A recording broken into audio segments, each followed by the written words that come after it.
Welcome to the Steelers Breakdown podcast featuring Steelers beat reporter for PennLive, Nick Farabaugh.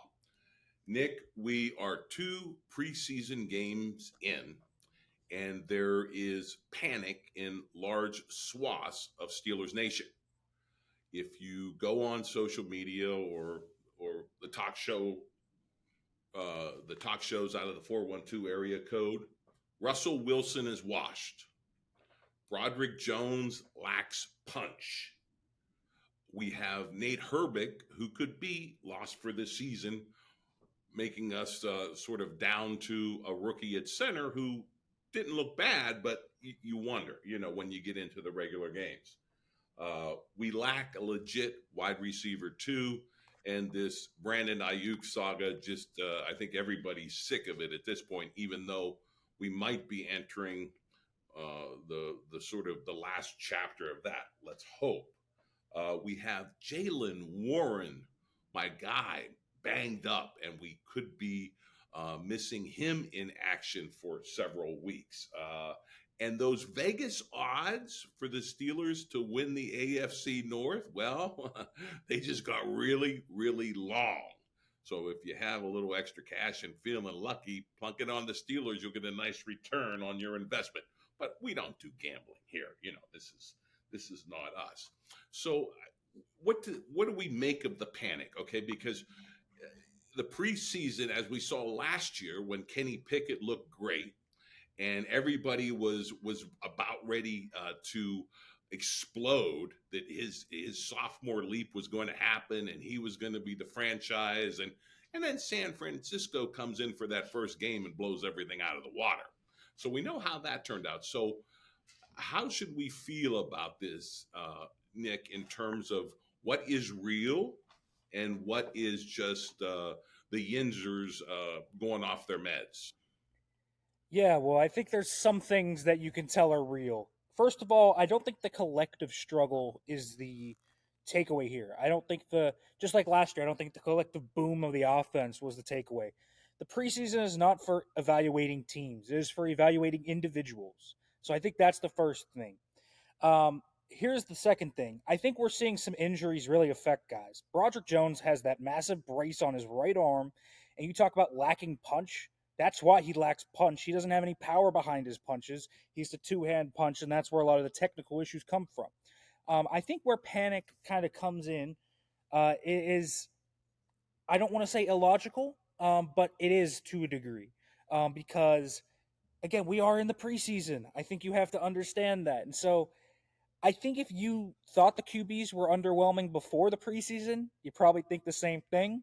If you thought the wide receivers were underwhelming and you need a wide receiver too, I think you think the same thing. I just think you think a lot of the same things about what the team already had on the roster. I don't think it's drastically changed. It's like people for some reason thought that there was this magical fantasy land where Russell Wilson was going to be what he was in 2017, and I mean that's just not what he is. I think there's not reason to panic. I think there's reason to have concern. Like with Broderick Jones, I think there's definite reason to have concern because it's not like he's just having bad games. He's getting absolutely run around in circles out there. I think that's concerning. When you struggle that badly, I think that's concerning, John. But like, for example, I'm not super concerned with the quarterback position because I knew they were going to be limited. This team was built around having limited quarterback play. So it's nothing new. And so I don't think there's reason to panic. Listen, John, I think another thing people are overlooking, look at the amount of new on this offense. New offensive coordinator, 3 new quarterbacks, multiple new wide receivers, new tight ends, 3 new rookie offensive linemen. That's a lot. I mean, that's a lot of new. And so you're going to have some rust. And, Russell Wilson hasn't practiced much. I mean, we have to also take that into consideration. This guy has not practiced for 2 weeks. And so when we're talking about why does Justin Fields look better to a degree, it's because he's played every single rep at practice with them for the last 2 weeks almost. So I think there's reason to be concerned about a few things like Broderick Jones. I think that's reason to be concerned about. But I think others, the collective team, the collective offense, I think we saw a lot of what I was expecting. I don't think my opinion, has drastically changed after these showings. I think we knew we were going to get some rust. Seeing the Steelers come in, we knew that there was going to be growing pains. I think you're seeing some of that already come through. And of course, that Russell Wilson situation of him not really getting out of the gates in training camp well goes back to that sled incident where he's pushing a weighted sled as part of the conditioning test on the first day of camp. And I still scratch my head over that. But again, we have to turn the page. And let's take a closer look at Broderick Jones. What are you seeing? And you know, obviously the brace is there, and you rightly mentioned that. But what are the fundamentals? Is there a coaching problem with him? Is there a softness problem with him? Is he a soft player? I mean, what's going on? Break him down. Well, you know, we talked about this yesterday on Steelers Breakdown, and what I saw was wrong. And I think there's two different things, John. There's, first of all, that elbow we're talking about. I think that's part of where his power is gone. I do not think he's a soft player. I think he runs to physicality. I think he plays with a ton of physicality. He just doesn't have the strength in one of his arms right now to do it. It's bothering him. He's playing with a huge brace, and he's not used to playing with the brace. You know, you'll see guys sometimes around the NFL on the O-line play with these with braces, sometimes on both arms. But when you're not really used to, you know, how they constrict your mobility and how they constrict how you work with those braces, it can be hard to adjust right away. And so, you know, I see top tackles like Tyron Smith wears both of these braces on his arms, but he's been playing with those for years. And so sometimes it takes time to adjust to that. But I think he just doesn't have any power behind his punches. I think that's a big part of it. So he's not stunning anybody. You know, his hands come in high, they come in wide. He's exposing his chest and getting forklifted, and he doesn't have the strength or the ability to punch back with his arms because, again, he's two-hand punching because he only has strength in that one arm, so he has to punch with both hands. John, ideally, if you're an offensive lineman, you want to use independent hands, and what that means is you want to use one hand and then one hand after the other. You don't want a two-hand punch. You want a one-hand punch, then punch again, and you want to have those time up so you have control and you can redirect and you can do different things with your footwork and sets and all that stuff. He can't do it right now. He's very limited. I also think there's the second issue, which is I think they have mishandled him to a degree. He was always pretty raw coming out, John. This was always a guy that came out and had issues with pass protection, had issues with his footwork. He played played with high pad level. His hands were an issue because they always got wide and they were late. And so there are technical issues on top of the issues I'm talking about with his elbow. But you and I both know, we watched Broderick Jones last year, John. He never looked like this. Never did he look like this. And the reason he looks like this is because of the elbow. The reason he probably hasn't progressed significantly in his technical abilities because the Steelers keep flip-flopping him from right to left tackle. He doesn't matter if he plays right or left tackle. He just needs to stick at one spot while you're rebuilding all this technique that he has to learn. You have to stick him at either right or left permanently. Obviously, I think we're getting to that point where he moves back to left, John, because Troy Fautanu will play at right tackle, and he's only play at right tackle. So Troy Fautanu will stick there. But I think that's part of the reasoning too. But right now, the reason he looks as bad as he does is because this elbow is an issue. They got to figure out what they need to do with this. I mean, that I think is the one reason I would be really concerned about. He's not getting any movement in the run game, John. I think that's the really big thing. If there's one thing you know he did really well last year was he moved guys in the run game. He was a great run blocker for them.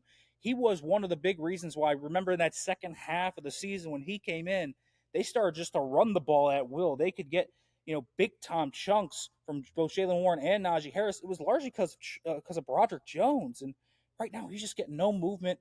So I think that is a significant part of what is going on here. And I'll go as far to say this right now, John. If Broderick Jones plays like he did again in Detroit against, you know, as he did against Houston and Buffalo, and he does it again against Detroit, I don't see how you could start him week one. I just don't. He's clearly the third best tackle on the team. If he's playing like that, his elbow needs to heal, whatever needs to happen. I cannot put in good conscience a deal with saying he could start week one when playing like that. because again, I just have seen the collapse of his play. This isn't the same guy I saw last year, and it's definitely because of that elbow injury right now. And let me a couple things to break down there. Um, like you said, well, what is the prognosis on the elbow? Number one. So obviously they're hoping Fahutanu comes back and he can start the regular season, and it would be Dan Moore on at left tackle. And then what about the offensive line coach? I mean, I'm hearing a lot of criticism of him from the fans as sort of Matt Canada Jr. How is this coach? Is he the right guy for this? What the Steelers need? Yeah, it's interesting. I think the ideal thing with his elbow is he heard it in 7 shots on the first day of padded practice, John. So I think it was on like the 3rd rep of the padded practice. And, his elbow just got caught under him, and maybe it was a hyperextension. I know multiple guys in the past in football that have dealt with this injury. It is not easily fixable. It's not a rest 3 weeks and it's suddenly better. It's a very painful injury, and it usually requires surgery. But it's one of those surgical things where it's like play through it and then you get in the off season fix it. That's kind of what it is. And so I don't know if there's an easy fix for Broderick Jones right now with that elbow. So it's going to be tough if he can't play at a higher level. The week 1 stars have to be Dan Moore at left and Troy Fautano at right. Previously, I didn't think that was possible, but with the way he's played, I think you have to consider it. As for Arthur Smith, I don't know. This is one of the areas where I think it's illogical to just jump on. Guys, they don't game plan in the preseason. They're not planning for the Bills defense. They're planning to evaluate guys in certain areas. They're going to run a certain amount of screens because they want to see how the offensive line gets out in space. They want to see how the wide receivers block on the perimeter. They want to see how the running backs work in space and how they read these certain things. They're going to run so many read options with Justin Fields because they want to see how that looks. They're going to run so many play action passes, and it's going to be the same concept every time. Because here's the thing, John, when you're evaluating a roster, specifically an offensive roster with as many competitions and battles that the Steelers have, you don't want to be comparing apples to oranges. You want to be comparing apples to apples. So I'm going to call the same play so I could see how this guy runs it, how this guy does it, how he stems this route, how this quarterback gets to this drop. So I don't know why there's hysteria over what Arthur Smith has done. Yeah, there was some I didn't mean Arthur Smith because believe me, if the injuries were Pat panicking, Meyer, yes. About the O-line coach specifically, yes. I've heard yes. a lot. There could be issue with Pat Meyer too. But yeah, the Arthur Smith stuff, regardless, made a point about Arthur Smith there to kind of understand that. But I think with Pat Meyer, he's an interesting evaluation. He's been around the league for a very long time, John. So around the league, this is someone that is very respected in how he carries himself. This is someone that is highly respected in the league. Here's how I know this. 2 ways. One, I've been told that at the combine multiple times. This is a highly respected coach. 2, when you go on the draft trail, John, and you see coaches go to pro days, and you see who is running those individual drills for specifically highly touted prospects. This year, Pat Meyer went to Washington, which tried Troy Fautanu there. He went to Oregon, which had Jackson Powers Johnson. He was one of the top center prospects. And he went to Oregon State, which had Taliese Fuaga, who was one of the right tackle prospects. All of those guys were top 50 picks this year. So a lot of teams wanted to see them. Pat Meyer ran all of those drills by himself. And so that shows you, these teams kind of get together and pick out who they want to run what. So he's respected in that area. I do think there are some flaws, though, in his philosophy. I think he overvalues versatility. I talked about with Broderick Jones there. I think they had the same idea with Kevin Dotson when Dotson, didn't play his natural spot. Then he goes to L.A., switches back to his natural guard spot, and he looks awesome. He just got a huge payday from Los Angeles, and all of a sudden you see a guy now that is one of the best guards in the NFL. So I think he overvalues versatility. I don't think he values sticking in one spot for young guys. Because Dan Moore, is a 4th-year guy, can't play right tackle. All he plays is left. When you're older, I think he's more inclined to allow you to stick at one spot. But these young guys feel like they have to cross train. I don't think that's necessarily how it should go. There are guys that can cross train and can play right, left, whatever. You can have certain guys that do it, but you better be able to identify who can do it and who can't. And Broderick Jones was not the type of guy, for example, that came into the league wanting to be that. And so he needed to be a guy that stuck around and stuck at one spot. Like they're not going to have Zach Frazier play guard. He's a natural center. That's where he should be playing. Mason McCormick right now, John, even though he can play center and both guard spots, has only played left guard. That's where he probably should be. That's his natural position. He's learning, kind of going into the NFL. So I think there's an overvaluing of versatility in his philosophy. And so I do think there are issues with Pat Meyer specifically. He's highly respected around the NFL, but even highly respected coaches, when you look at their resume and you look at his resume going back to LA and going back to Carolina, and there's definitely a lot of blemishes on it. That was a great answer, and the nuance there was awesome in terms of him being respected to run these drills at a lot of these colleges, but also the flaws you're seeing in wanting all this versatility. I can see why he would want it, but I can also know that an offensive line has to be a 5-man unit that sort of, has that gelling effect of playing together and playing in the same position. And speaking of that, Nate Herbig with this rotator cuff, are we losing him for this season? And is Zach Frazier going to be? Is there going to be any backup or relief for him? If this is the case with Herbig. Yeah, Herbig's done for the year. Actually, John, as we were recording this, he was just placed on injured reserve. And when you get placed on injured reserve before the cutdown day, you are done for the year. So he is out for the year with this rotator cuff injury. So here's the thing with that. I don't know if they're going to find a backup. Frazier is obviously going to be the starter week 1. He's played quite well, but I wouldn't want to overreact to his 2 preseason games, but he looks ready to play. So he will be the starter, and I would be very confident personally about Zach Frazier being the starter. He's the type of guy that is plug and play, can go in there and play at a high level. And so I think Zach Frazier is going to be fine. As for what they do other than that, they got to figure out who the backup center is now. Frazier goes down, who is it? So there are a few options, John. They could look at Spencer Anderson. He can play all 5 spots. He is truly versatile and can play all 5 spots. Mason McCormick, as we talked about, can play center, rookie. So you have 2 rookies there. Or, John, you could look outside the organization. There are some center-capable players that are out there. Last year's starting center, Mason Cole, for example, is out there. Now, there was a picture that I was sent about a few days ago when I suggested maybe Mason Cole could be the guy they signed. He looks semi-retired. He looks like he went out for golfing. I mean, you see how these linemen are 320 pounds and then 6 months later are 240. Mason Cole looks very slimmed down, so I'm not sure he's ready to play. But there are some other guys How do they that do are that? out there. How do they shed all that weight so fast? What's the secret there? Well, it's a few things. For one, they absolutely splurge and eat an absurd amount throughout the season. I mean, you see these guys' diets, they're eating like 5,000 calories a day. It's hard to do that and maintain weight because you understand, not only are they eating calories to make sure that they keep weight or even gain it, they're making sure that they can at least break even because they burn a lot of calories out there on the practice field.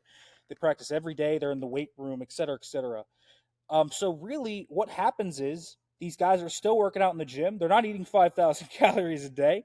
And so when you work out at an NFL level and you eat as you know you can eat, and you don't have to splurge all the time on, these massive protein shakes that you have to eat at certain points. Like the idea of putting on weight for a lot of these guys is really brutal. I mean, it's brutal to put on weight. And so you can shed it really easily just by eating normally and working out like you usually do. So that's how it usually happens because these guys are always going to work out at some point. When you're in the NFL, the gym is kind of an accessory to your life. And then they just don't eat crazy amounts. And so you lose a ton of weight. That's really what ends up happening. And that's clearly what happened with Mason Cole. So you like even you look at I don't know if you have seen the pictures of Casey Hampton recently. Oh yeah. You know how big he was when he played. Man, he's not big anymore. He's maybe 240 now. I mean, he is slim cut. So it's not hard to shed weight when you're a lineman like that. You know that the weight training and the training to lose weight, and then you don't need as much. Yeah, you drop it pretty easily. It was amazing, and I did see that picture of Cole that they sent you. So, do you how what percentage do you have them going out and signing somebody, and what does that tell you if they do that? I 40% because I didn't even mention the other guy that I think is quite likely, and his name's Scott Quessenberry. And he played center and guard with Pat Meyer when Pat Meyer was with the Los Angeles Chargers from 2018 to 2021. So there's a connection there between O-line coach and potential guy there. So it could make sense, I think. He's still a free agent. He's a really solid player. Could be a veteran backup. If they go out there, it tells me for a few reasons. One, they don't want to do this hyper versatility thing with a guy like Mason McCormick.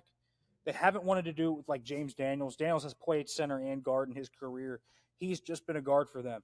Spencer Anderson, same thing. Anderson's played mostly guard this year. He's played a little bit of tackle because he's kind of had to with some of the injuries to Fautanu. Dylan Cook's a little banged up now. Broderick Jones hasn't been fully participating in some of the team drills throughout training camp, so Anderson is kind of put out there. But what it tells me is they don't really kind of trust guys, the backups, and they want them to learn one specific spot. And so I think that is what it would tell you is they just want a guy that is dedicated. They want a veteran guy in there that is dedicated because both Anderson and McCormick, young guys with upside, but maybe you want a veteran in case, Frazier goes down. Maybe you would want a veteran presence to be able to step in there and give you kind of what you would need. And so I think that's what it would tell you. They would want that calming veteran presence, which is what I thought the idea behind, Nate Herbig being there was. But with him out for the year now, obviously, that's a blow to the Steelers. But I do think, as long as Frazier is healthy, I wouldn't be too worried about that center position, John. I think Frazier, has decade, but he could start for the rest of the decade, and it wouldn't surprise me here. He is that solid of a player. I like that you are endorsing that, and from your lips to God's ears. Speaking of injury, what is the update on Roman Wilson, and then how bad is Jalen Warren? How bad is he banged up, and is he going to miss regular season games? Yeah, so I mean, with Roman Wilson, this is a guy that suffered a high ankle sprain, and that naturally is going to take time to heal. But he will be ready for Week 1. He's out of a boot. He's not on crutches. Doesn't have a sleeve. Doesn't have much of a limp anymore. He's lightly jogging off to the side nowadays. So he's looking good. Is he going to play this week? I wouldn't put money on it. Is he going to be practicing next week in the lead up to their first game against Atlanta? I do think so. So I think Roman Wilson will be back in short order. Uh, as for Jalen Warren, it's a usual hamstring strain. It's not a significant one. Like it's not as significant as Deontay Johnson's from last year, where he missed 4 games and was still hampered by it even after he returned before the bye week. So it's not like that bad. I was told 2 to 4 weeks, and they're optimistic it's going to be on the shorter side. So I know Week 1 is kind of up in the air, but I'd optimistically say he'll be in there. So it's not serious.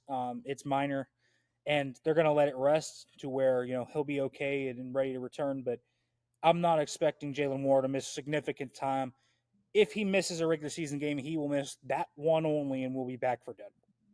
Does that mean the load is all on Najee, in the opener, and or is there somebody who can fill the Jalen Warren role in this Arthur Smith offense, which I don't even think we've seen the full offense yet, because preseason, Yeah, you haven't, because as I said, they have been going very vanilla with the offense, trying basically spamming plays. It's basically what they've been doing. So I look at Cordero Patterson probably as the guy that would step up. Veteran guy, can play running back and a little receiver. Najee Harris would obviously take most of that load. They might call up another running back from the practice squad. They've had a few really nice games from some of these backup running backs in the preseason, John. Guys like Jonathan Ward and LaMichael Piron and Dejan Edwards have all flashed different points. So I could definitely see those guys kind of being candidates as well. But Cordero Patterson is the guy that would step up next to Najee Harris. But Najee Harris would obviously be the lead dog and get most of the work. He might even get most of the work. Even if Jalen Warren's active, I wonder if they would limit Jalen for that week and trying to get Najee going. So I definitely would expect Najee Harris to take 75% of the load there, and then that additional 25 would probably go to Cordero Patterson.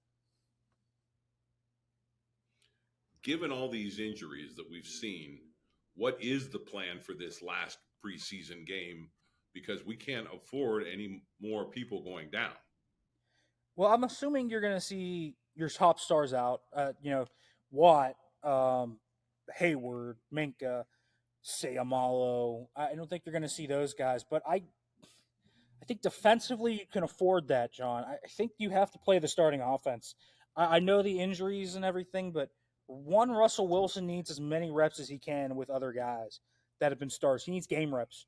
And honestly, John, what I would do is personally, maybe I would give him four drives for the starters, and I would put 2 of them with Justin Fields and 2 of them with Russell Wilson, and let's see what happens. That's what I would do. But the starting line, I think, needs to play, and I think they will. I think Russell Wilson will play because he needs it. So I think the starting offense is going to play at least. I think you might see a little less participation on defense. I think that, Patrick Queen probably won't play much. Landon Roberts, Alex Highsmith, Joey Porter Jr., just guys are going to start. You'll give reps to others. So that's kind of my guess. But I think the offense is going to play a lot. I think they have to. Because you heard Tomlin in the post-game presser after that game. He called the grades on Fields and Wilson incomplete. You can't decide a quarterback competition if you have incomplete grades. So I think they need to see both those guys. So I expect the starting offense to play probably a quarter and a half, and I wouldn't be surprised if we see a little bit of Russ and a little bit of Justin with the starters. Okay.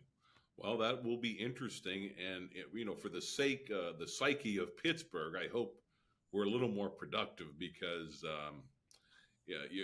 Pittsburgh goes right for the panic button, after this performance, and certainly what happened last year. What do you think they regret not keeping Mason Rudolph? I'll give you a name from the past. I mean, I've heard some people saying, "Hey, maybe we should have stuck with that dude." Not really. I think that they had an idea of what they wanted when Arthur Smith came in, and they wanted guys that were really mobile and could work on the move, which Russell Wilson, Justin Fields are. Kenny Pickett also would have fit that mold. I just don't think.